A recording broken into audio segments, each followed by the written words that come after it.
Hi అండి, welcome back to my channel. ఈరోజు మన వీడియోలో కరాచీ హల్వా ఎలా తయారు చేయాలో చూద్దాం. ఇంట్లోనే ఈజీగా తయారు చేసుకోవచ్చండి. ముందుగా 2 కప్పుల కార్న్ఫ్లోర్ తీసుకొని 2 కప్పుల వాటర్ వేసుకొని ఎక్కడ ఉండలు లేకుండా కలుపుకోవాలి.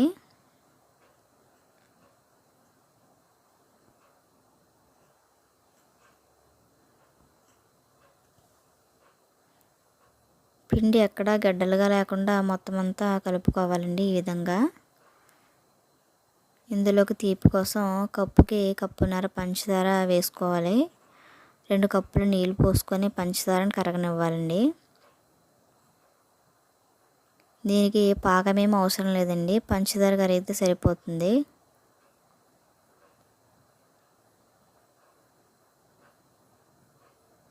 పంచదార ఈ విధంగా కరిగిన తర్వాత మనం ముందుగా కలిపి పెట్టుకునే పిండిని మరొకసారి కలిపి వాటర్లో పోసుకోవాలండి.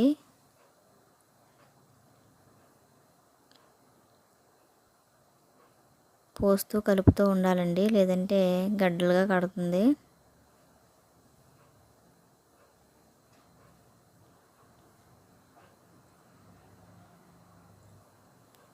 ఒక 10 నిమిషాల తర్వాత దగ్గర పడడం మొదలవుతుందండి. ఈ విధంగా కంటిన్యూగా ఆపకుండా కలుపుతూనే ఉండాలి. ఇందులోకి కలర్ కోసం నేను చిన్న బీట్రూట్ ముక్కను తీసుకొని జ్యూస్ చేసుకున్నానండి. ఫుడ్ కలర్ కూడా వేసుకోవచ్చు. కొంచెం జ్యూస్ వేసి మొత్తం అంతా కలుపుకోవాలి కలిసేలాగా.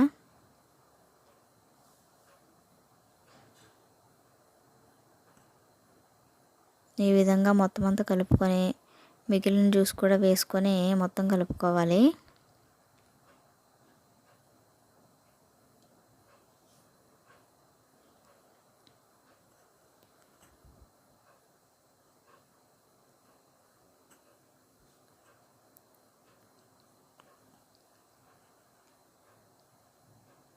ఇప్పుడు ఇందులోకి 2 టేబుల్ స్పూన్ల నెయ్యి వేసుకొని కలుపుకోవాలి. ఈ హల్వాకి నెయ్యి కొంచెం ఎక్కువగానే పడుతుందండి.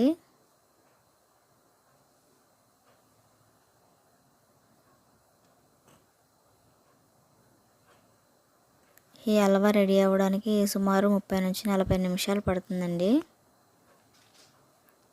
మనం వేసిన నెయ్యి మొత్తం హల్వాకి అంతా పట్టిన తర్వాత మళ్ళీ ఒక 2 టేబుల్ స్పూన్లు వేసుకోవాలి. ఇదే విధంగా వేస్తూ కలుపుకోవాలండి.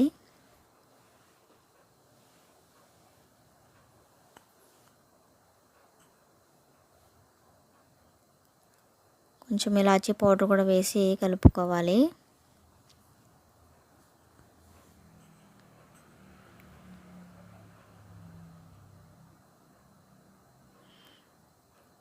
నెయ్యిని హల్వా పీల్చుకున్న తర్వాత మళ్ళీ నెయ్యిని వేస్తూ కలుపుకోవాలి. ఇప్పుడు ఇందులో మనకి నచ్చిన డ్రై ఫ్రూట్స్ వేసి మొత్తం కలుపుకోవాలి.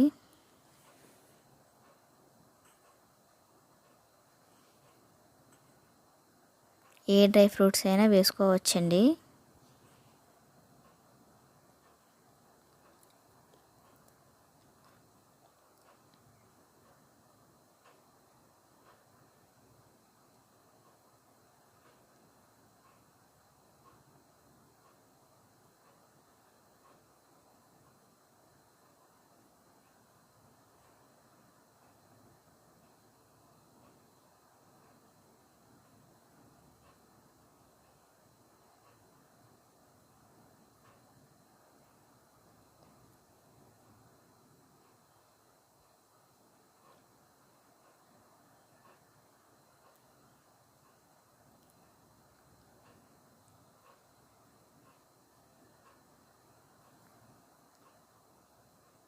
నెయ్యి ఎప్పుడైతే హల్వా నుండి సపరేట్ అవుతుందో అప్పుడు వేసుకోవడం ఆపేయాలండి. ఈ విధంగా ప్యాన్ నుండి హల్వా సపరేట్ అయినప్పుడు ఆపేసుకోవాలి. ఇంకా అంతేనండి, మన హల్వా రెడీ అయిపోయింది. ఇప్పుడు వేరే గిన్నెలో డ్రై ఫ్రూట్స్ వేసి ఈ హల్వాని అందులో వేసుకొని గంట నుంచి గంటన్నర ఉంచుకోవాలి. బాగా చల్లారిన తర్వాత మాత్రమే కట్ చేసుకోవాలండి.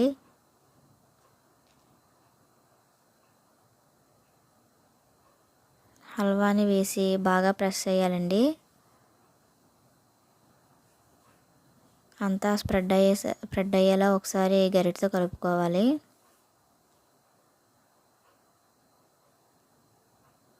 మనకు నచ్చితే పైనుండి కూడా కొన్ని డ్రై ఫ్రూట్స్ వేసుకోవచ్చండి.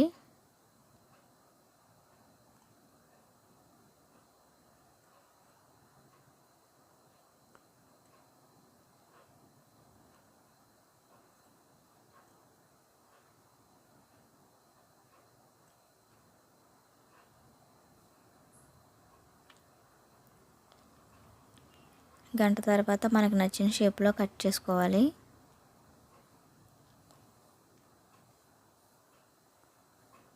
అంతేనండి, మన టేస్టీ కరాచీ హల్వా రెడీ అయిపోయింది.